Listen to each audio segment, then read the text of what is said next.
नमस्कार विद्यार्थी मित्रांनो, आजच्या व्हिडिओमध्ये आपण रेल्वे आणि एस-एस-सीसाठी महत्त्वाचा असणारा टॉपिक म्हणजे महत्त्वाची बंदरे, त्यालाच मेजर सी पोर्ट्स असे सुद्धा म्हणतात. तर आजच्या व्हिडिओमध्ये आपण महत्त्वाची 13 बंदरे आपण बघणार आहोत. तर बघूया वन बाय वन. हा टॉपिक खूप महत्त्वाचा असल्यामुळे आपण डिटेलमध्ये बघावं. तर बघा, सर्वात पहिल्यांदा कांडला बंदरगाह.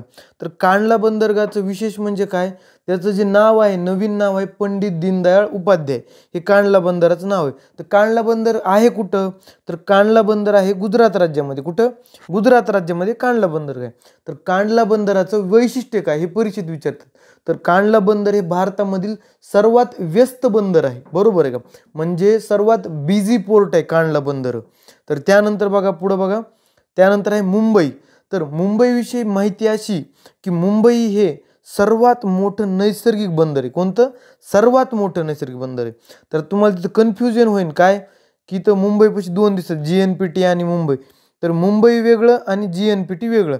तर आपण मुंबईची माहिती घेऊ. ते सर्वात मोठं नैसर्गिक बंदरगाह आहे, म्हणजे ते नॅचरली डेव्हलप झालेलं आहे, नॅचरली तयार झालेलं आहे. त्यानंतर बघा JNPT.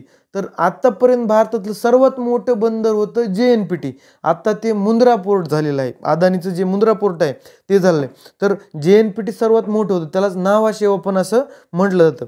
तर JNPTचं फुल फॉर्म काय आहे, जवाहरलाल नेहरू पोर्ट ट्रस्ट, बरोबर आहे. तर याचं वैशिष्ट्य काय आहे JNPTचं, तर JNPTचं वैशिष्ट्य असं आहे की भारतातलं सर्वात मोठं कंटेनर बंदर आहे. म्हणजे इथं सर्वात जास्त कंटेनर बसतात किंवा कंटेनरची जी वाहतूक आहे ती सर्वात जास्त JNPT बंदरावरून केली जाते. त्यानंतर आहे बघा मार्मागोवा बंदर. कोणचं, मार्मागोवा. तर नावावरूनच तुम्हाला ओळखायला असेल की हे गोव्यामधलं बंदर आहे, बरोबर आहे. तर गोव्यामध्ये मार्मागोवा नावाचं जे बंदरगाह आहे त्याचं वैशिष्ट्य काय आहे की ते तिथं म्हणजे गाळावर बनलेलं बंदर आहे, गाळ साचून झालेलं बंदर आहे ते मार्मागोवा.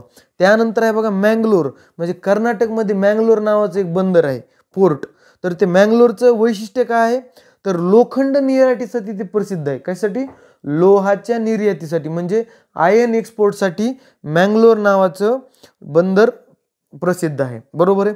तर हे 4 झाले, बरोबर आहे, 5 झाले. त्यानंतर आहे कोचीन. कोचीन आहे केरळमध्ये, म्हणजे केरळ म्हणजे कोची नावाचं शहर आहे, त्या ठिकाणी कोचीन नावाचं बंदर आहे, कोचीन पोर्ट.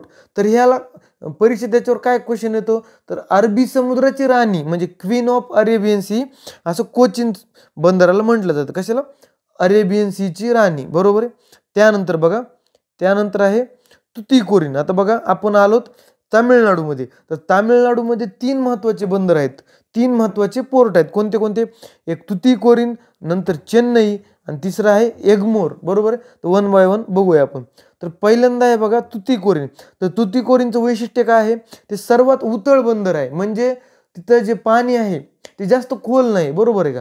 तिथं जमिनीचा खाली भाग असल्यामुळे ते सर्वात उथळ बंदर आहे भारतातलं, आणि त्यामुळे ते सेफेस्ट नाही बंदर, बरोबर आहे का. तर त्यानंतर आहे बघा चेन्नई.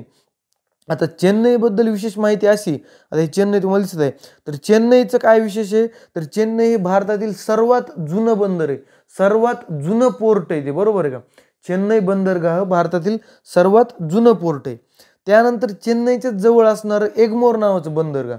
तर त्या बाबतीत परीक्षेत प्रश्न काय येतो की ते भारत सरकारने डेव्हलप केलेलं बंदरगाह होतं, कोणतं, एग्मोर, बरोबर आहे.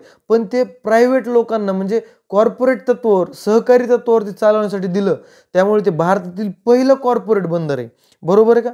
हे महत्त्वाचं काय, भारतातील पहिलं कॉर्पोरेट बंदर कोणतं, एग्मोर बंदरगाह. त्यानंतर बघा, तर विशाखापट्टणम ह्याची विशेष माहिती अशी की ते भारतातील सर्वात खोल पोर्ट आहे, म्हणजे सर्वात खोल बंदर आहे. तर ते खोल असल्यामुळे ते सुरक्षित बंदर आहे, म्हणजे जहाजा लावण्यासाठी हे ते सर्वाधिक सुरक्षित असं बंदर आहे ते विशाखापट्टणम बंदर.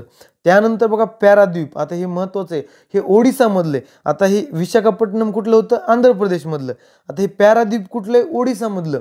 तर पॅराद्वीप जे बंदर आहे किंवा पोर्ट आहे ती विशेष कशासाठी आहे, तर तांदूळ निर्यातीसाठी हे पॅराद्वीप बंदर सर्वात प्रसिद्ध आहे, बरोबर, तांदूळ निर्यातीसाठी.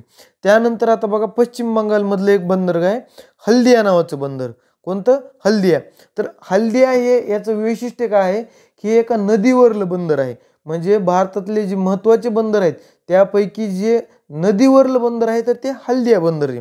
म्हणजे नदी आणि आपलं समुद्राच्या जवळ बनलेलं ते बंदर आहे हल्दिया नावाचं.